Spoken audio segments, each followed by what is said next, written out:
السلام عليكم ورحمة الله وبركاته. اليوم 4/8/2024 أول ميدالية للعرب في الجمباز للاعبة كيليان نيمور. ألف مبروك للجزائر اليوم. يعني ميدالية، وإن شاء الله الميدالية التانية هتكون إن شاء الله لإيمان خليف.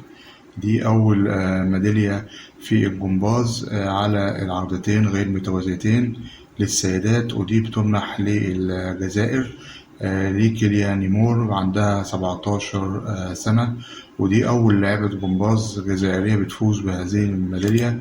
وكيليان نيمور دي يعني ليها قصة، إن هي أساسا كانت بتلعب مع منتخب الجزائر وهي عايشة في فرنسا، وحتى هي بتتكلم فرنساوي، ولكن والدها هو يعني قرر إنها تغير جنسيتها الرياضية وتمثل المنتخب الوطني الجزائري، مع إن المنتخب الفرنسي يعني رفض إن هي تلعب معاه، لكن هي قررت إن هي تلعب للجزائر لأنها من أب جزائري، ووالدتها من أوروبا فرنسا. هي ولدت في ديسمبر 2006، ولعبت جمباز كانت 16 سنة، كانت بتمثل منتخب فرنسا من 2018 لحد دلوقتي، وهي عندها رخصة طبعا دولية، لعبت في بطولات كثيرة، وهي لفتت الأنظار، وكانت أول ميدالية خدتها ميدالية البرونزية في كأس التحدي في باريس.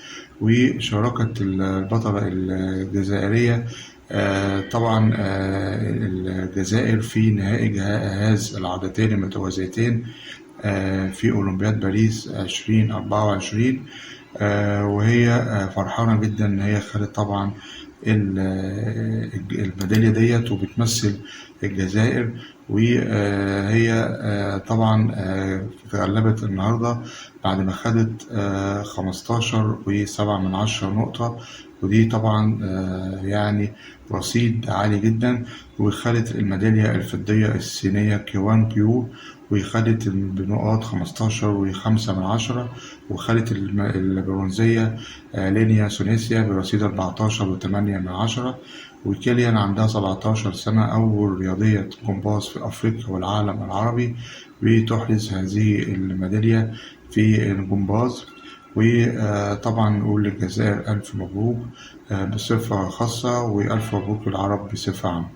دي كانت نبذة مختصرة عن يعني كيليان نيمور البطلة الأولمبية، وهي اليوم خدت الميدالية الذهبية في أولمبياد باريس 2024. هشوف حضراتكم على خير، والسلام عليكم ورحمة الله وبركاته.